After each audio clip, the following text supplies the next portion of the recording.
Halo semuanya, kali ini mari kita belajar mengenai teks eksplanasi.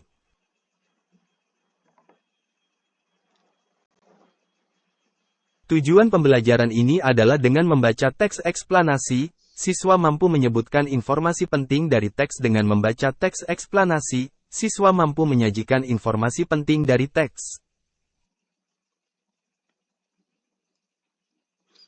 Pengertian teks eksplanasi.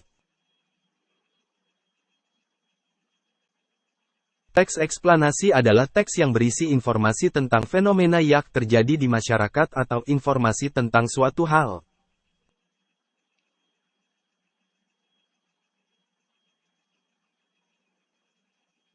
Contoh yang bisa dijadikan teks eksplanasi misalnya tentang budaya masyarakat, gejala alam, dan proses terjadinya sesuatu.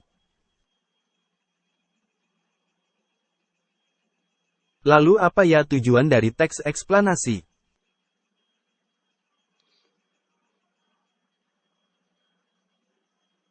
Tujuan teks eksplanasi adalah memberikan penjelasan kepada pembaca tentang proses terjadinya sesuatu.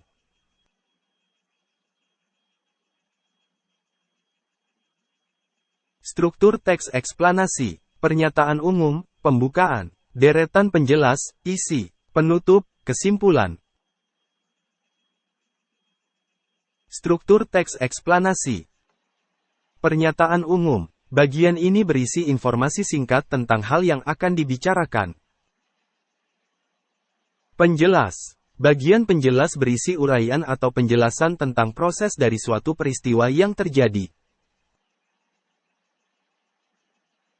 Penutup. Bagian penutup berisi simpulan dari teks atau pendapat penulis mengenai fenomena yang dijelaskan dalam teks. Contoh, teks eksplanasi.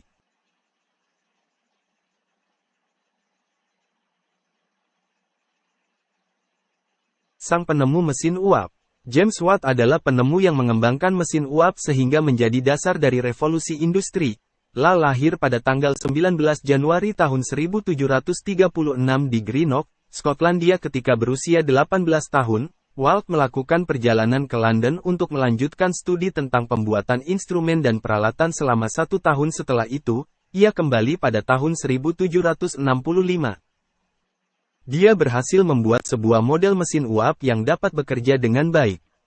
Sebagai penghargaan atas jasa-jasanya dalam pengembangan mesin uap, nama Watt diabadikan dan dijadikan sebagai satuan energi dengan simbol W oleh International System of Units atau Sistem Satuan Internasional. Seperti yang kita kenal sekarang, James Watt dikenal sebagai penemu yang memberi dampak positif bagi manusia.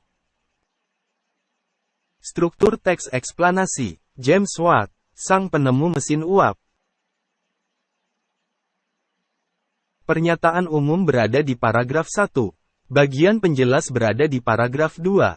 Bagian penutup berada di paragraf 3.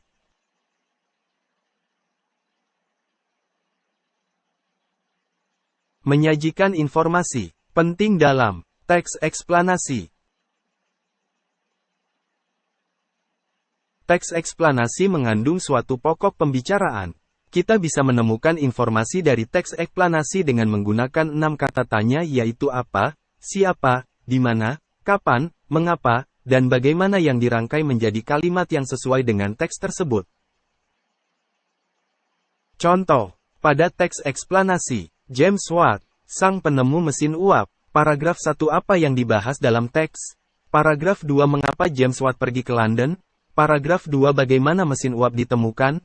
Paragraf 3 apa yang dapat disimpulkan dari teks? Mengidentifikasi kalimat efektif dalam teks eksplanasi. Pengertian kalimat efektif. Kalimat efektif adalah kalimat yang disusun dengan memperhatikan pedoman umum ejaan bahasa Indonesia. Dalam penulisan kalimat efektif kita juga harus memperhatikan penggunaan kata baku. Ciri-ciri kalimat efektif yaitu penggunaan kata-kata baku. Penggunaan kata baku terdiri atas struktur kalimat yang berurutan dan bermakna logis, masuk akal. Contoh kalimat, adik memberikan banyak uang kepada pengemis itu. Kalimat ini termasuk kalimat tidak efektif karena banyak menggunakan kata yang berulang. Kata uang seharusnya cukup ditulis sekali agar menjadi kalimat yang efektif. Menggunakan kata baku untuk menulis kalimat efektif. Kalimat efektif disusun secara sistematis untuk mudah dipahami. Kalimat efektif ditulis menggunakan kata-kata baku. Kita dapat menemukan kata baku dalam Kamus Besar Bahasa Indonesia, KBBI. Misalnya kita sering menyebutnya apotik namun dalam KBBI ditulis apotek. Maka apotek adalah kata baku dari apotik. Kata baku merupakan yang penulisannya telah sesuai dengan pedoman ejaan bahasa Indonesia, PUEBI. Dan kata tidak baku adalah kata yang tidak sesuai dengan PUEBI. Ciri-ciri kata baku adalah tidak terpengaruh bahasa asing atau bahasa daerah. Contoh kata baku dan tidak baku. Transportasi, transportasi. Teknologi, teknologi. Energi, energi. Hipotesa, hipotesis. Kamera, kamera. Terima kasih.